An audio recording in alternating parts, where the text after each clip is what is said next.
大家好，高 Sir 又翻嚟啦。咁啊，今日咧就有單突發嘢，要第一時間去同大家分享嘅。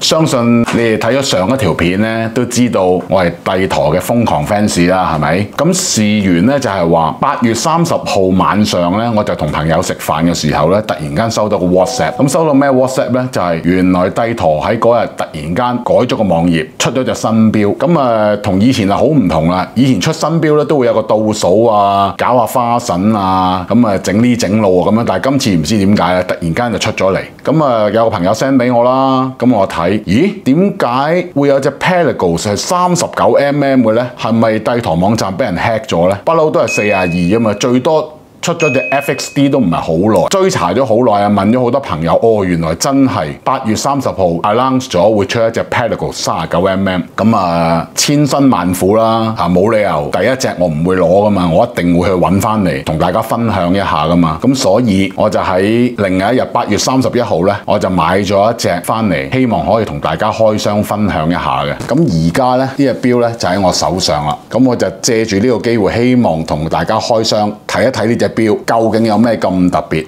好啦，咁而家開俾大家睇啦。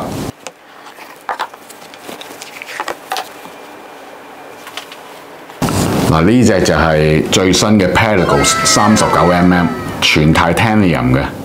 咁我攞出嚟俾大家睇下，超輕呢隻錶，好似冇嘢喺手咁樣。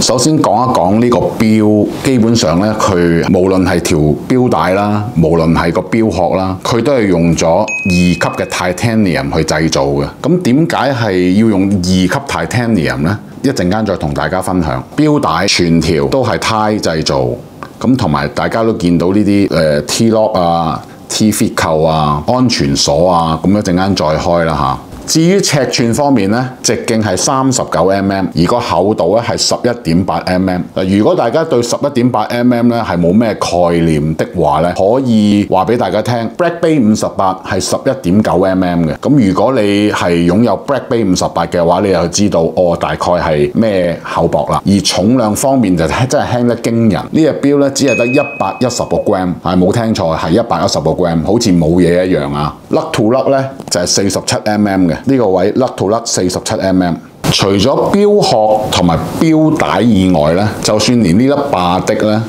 都係 Titanium 製造嘅。個霸的嘅尺寸咧就係直徑7mm乘以高度4mm。嗱，而家同大家講一講嗰個錶圈啦。今次呢個錶圈咧都係用咗 Titanium 製造嘅，單向60格，每1秒1格。咁另外一個特點就係你見到呢個黑色呢一塊呢，其實係一塊陶瓷片嚟嘅。將陶瓷片鑲咗落個 Titanium 嘅 bezel 度，真係叫做落重本啦嚇！帝陀今次，而佢今次嗰個pattern 咧，呢個錶圈呢個 ceramic 嘅 pattern 呢，就係做咗一個太陽紋放射形，咁呈現一個半光澤嘅狀態咯。咁見到就係個錶面，亦都係做咗相同嘅放射紋。半光澤嘅黑色 Pelagos 就係單紅咁樣喺個黑面度，咁而呢啲最特點嘅就係話呢啲一格格嘅 marker 咧，其實係最新科技係陶瓷做成嘅，一體成型，再會有夜光嘅效果。今次嘅夜光咧係呈現好強嘅藍色嘅。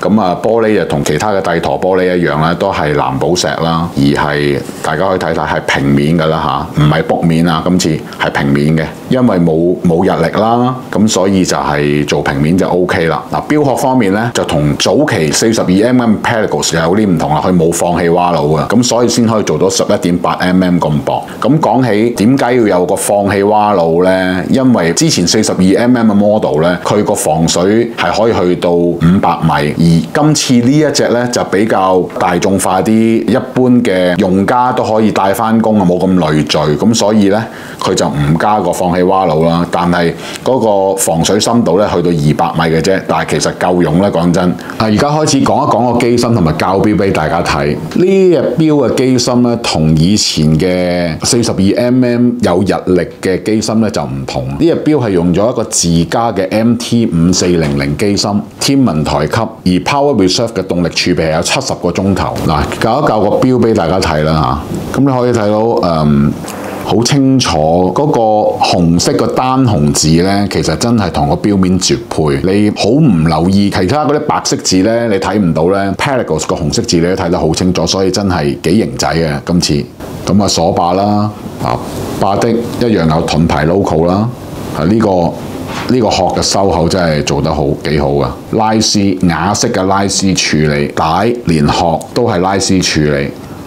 而家講一講條錶帶，個錶椅呢個闊度咧係21mm，一路向下收窄落去嘅。呢個錶扣係新款錶扣，係比起一般你戴開嘅錶係長少少啦。咁但係個 style 咧就當然係同 BB58嘅後期銅錶啊、同 Ranger 啊嗰啲係咁上下嘅 design 咯。你見到呢個安全扣啦，我開咗安全扣俾你睇嗱，跟住開成個都係 titanium 扣。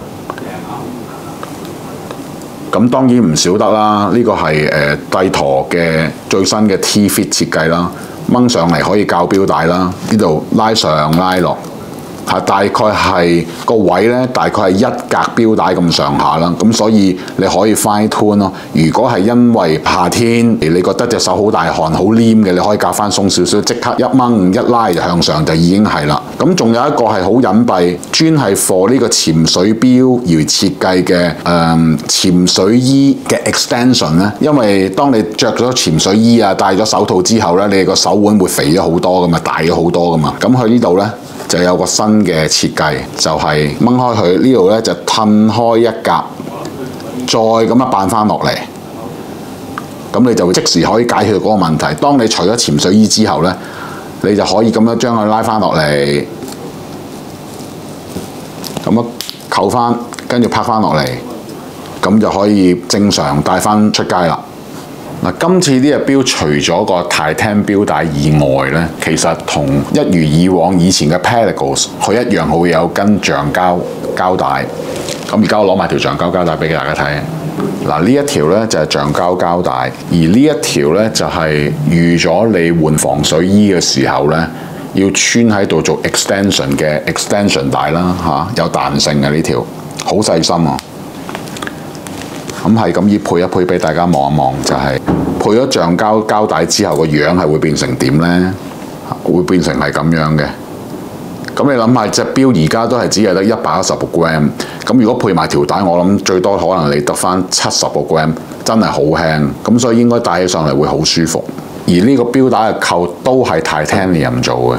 講起 titanium 咧，點解要用 titanium 咧？唔用翻鋼或者係用銅啊咁樣去做咧？咁我諗廠方會考慮一樣嘢，就係話個輕便度啦。Pelagos 嘅傳統都係用 titanium。titanium 有個好特別嘅特性啊，就係比起鐵或者比起鋼或者比起銅係好嘅，就係話佢嗰個防腐嘅能力啊，即係嗰個防氧化嘅能力係比鋼係好啊。同埋仲有一樣嘢啦。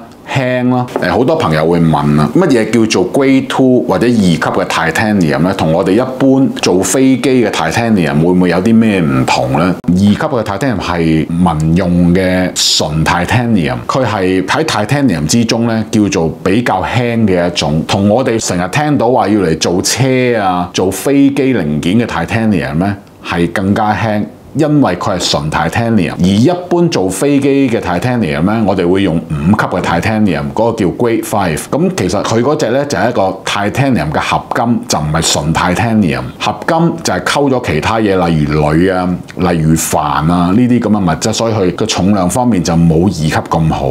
而家試一試隻錶上手俾大家睇睇。嗱，提一提翻啦，都係嗰句啦嚇。呢隻錶39mm，而我嘅手嘅闊度咧係56mm，咁39mm都係好 fit 噶啦。對於我嚟講啊，咁要講一講一樣嘢咧，就係呢隻錶戴咗上手嘅感覺咧，同之前42mm嘅感覺真係大不同。我唔會有嗰種咧覺得咧呢粒的咧成日好似督住我隻手腕嗰個感覺，同埋因為真係輕咧，所以真係好舒服嘅。咁但係如果你同我講，你問我，呢隻錶有冇覺得有啲乜嘢唔好啊咁樣咧？咁我真係要去挑一挑咧，就係話我覺得呢隻錶嘅錶帶咧，呢啲邊嘅呢啲位咧，就好似有少少利咗啲。如果可以日後再出嘅時候咧，打磨多少少，令到佢滑溜少少咧，我覺得戴起上嚟仲舒服，更加完美。咁但係而家如果你戴得貼啲，因為有啲朋友咧，佢戴錶中意比較貼手啲嘅，咁就完全冇嗰個問題。咁但係如果中意戴鬆嘅朋友咧，你又會覺得有少少係利咗啲啲咯。咁今日嘅開箱小分享咧就到呢度為止啦，拜拜。